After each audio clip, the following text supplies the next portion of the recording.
آموزش فنی و حرفه‌ای میدونیم که همیشه با چالش‌های بزرگی روبروه. اما اگه یه راهی باشه که بشه کل این سیستم رو متحول کرد چی؟ امروز می‌خوایم با هم یه نگاهی بندازیم به یه نقشه راه جدید و واقعاً هیجان انگیز که قراره کلاس‌های درس رو به کارگاه‌های واقعی تبدیل کنه. همه چیز از همین ایده شروع میشه.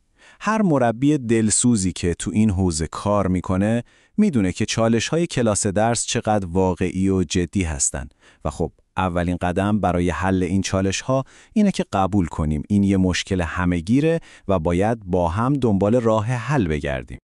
خب برای اینکه بدونیم قراره به کجا برسیم، اول باید ببینیم الان دقیقاً کجای کاریم. پس بیایید یه نگاهی به چالش‌های فعلی بندازیم. این یه نمونه کاملا واقعی از چیزیه که داریم در موردش حرف میزنیم. فکر کنید به یه هنرآموز طراحی لباس که با تمام وجودش داره تلاش میکنه، اما آخرش توی زمینه‌های اصلی مثل مهارت‌های عملی، درگیر کردن هنرجوها یا استفاده از تکنولوژی امتیازهای پایینی میگیره.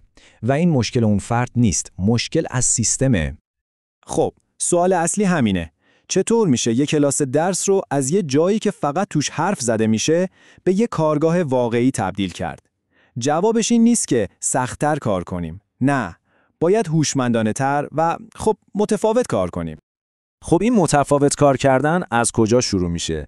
از یه تغییر اساسی توی نگاه ما به خود مقوله آموزش. این فلسفه جدید اسمش یادگیری وظیفه محوره. ایده‌اش خیلی ساده است. کلاس درس باید دقیقاً شبیه محیط کار واقعی بشه. یعنی دیگه خبری از یه عالم تئوری خشک نیست، به جاش همه چیز حول کارهای واقعی و پروژه‌هایی میچرخه که واقعاً یه معنا و مفهومی دارن. ببینید، این رویکرد کلاً بازی رو عوض میکنه. دیگه دانش آموز فقط یه مصرف کننده اطلاعات نیست، خودش میشه یه خالق، یه حلال مسئله. معلم هم دیگه فقط سخنرانی نمیکنه، میشه یه جور راهنما یا مربی که کمک میکنه بچه‌ها مهارت‌های کلیدی مثل کار گروهی یا تفکر انتقادی رو یاد بگیرن. خب، داشتن یه چشمانداز خوبه، عالیه حتی، اما بدون یه نقشه راه عملی فقط در حد یه رویا باقی میمونه. و اون نقشه راه عملی که گفتم یه موتور خیلی قوی برای بهتر شدن داره. یه چرخه 2 مرحله‌ای به اسم فوکس PDCA. بریم ببینیم داستانش چیه. قسمت اولش یعنی فوکس مثل یه کاراگاه عمل میکنه. کارش تشخیص درده. یعنی قبل از اینکه هر کاری بکنیم باید دقیق بفهمیم مشکل چیه. پس اول یه چیزی رو برای بهتر کردن پیدا میکنیم، بعد یه تیم که کارو بلد جمع میکنیم، وضعیت فعلی رو شفاف میکنیم، ریشه مشکل رو میفهمیم و آخر سر هم یه راه حل درست و حسابی انتخاب میکنیم. اینجوری الکی انرژیمون هدر نمیره. دقیق میزنیم به هدف. خب بعد از اینکه کاراگاه کارش رو کرد و مشکل رو پیدا کرد، وقت عمله. اینجاست که موتور دوم یعنی PDCA روشن میشه. یه برنامه میریزیم، در یه مقیاس کوچیک امتحانش میکنیم، نتیجه رو چک میکنیم و اگه جواب داد، اون وقت کامل اجراش میکنیم. این چرخه هی تکرار میشه و ما هی بهتر و بهتر میشیم. حالا که نقشه راهمون مشخص شد، بریم سراغ جعبه ابزارمون و ببینیم چه چیزای خلاقانه‌ای توش پیدا میشه که باهاشون تجربیات یادگیری واقعی و جذاب بسازیم. یکی از باحال‌ترین ابزارهای این جعبه ابزار تکنیکی به اسم اسکمپر. فکر کنید یه سری سواله که مثل کلید عمل میکنن و قفلای ذهن ما رو باز میکنن.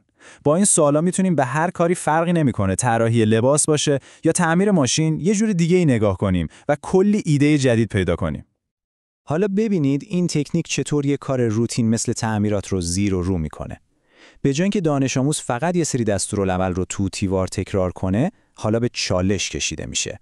ازش میپرسیم چی رو میشه جایگزین کرد، چی رو میشه با هم ترکیب کرد، میشه اصلا کل فرایند رو برعکس انجام داد.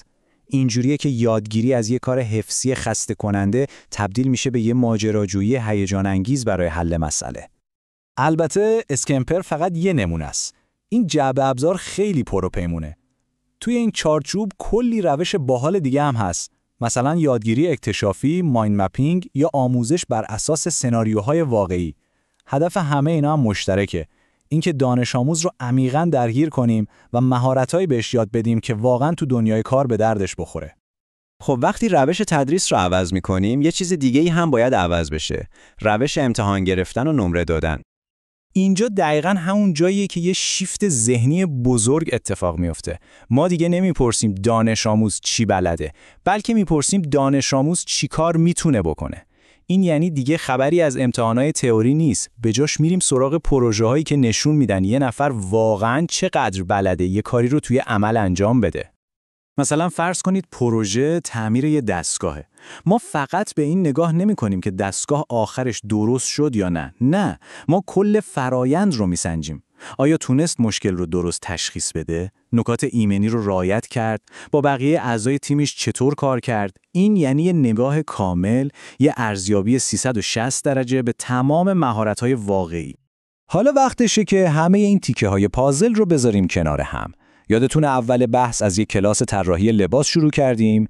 بیایید برگردیم به همون کلاس و ببینیم با این نقش راه جدید چه شکلی میشه. حالا به حرفای همون هنرآموز گوش کنید. داستانش زمین تا آسمون فرق کرده. دیگه از چالش و کمبود خبری نیست. حالا داستان خلاقیت و قدرته. کلاسش دیگه یه کلاس خشک و بیروح نیست، تبدیل شده به یه استدیوی طراحی واقعی و پر از انرژی. بچه‌ها با تکنولوژی روز مدهای جدید بازار رو تحلیل میکنن، مثل یه تیم واقعی روی پروژه ها کار میکنن و معلمم مثل یه منتور کارکشته کنارشون و راهنماییشون میکنه. و مهمتر از همه دیگه هدفشون فقط گرفتن نمره نیست، دارن برای خودشون یه پورتفولیوی حرفه‌ای و واقعی میسازن. و شاهبیت غزل همینه. این تحول بزرگ قرار نیست یه شب اتفاق بیفته.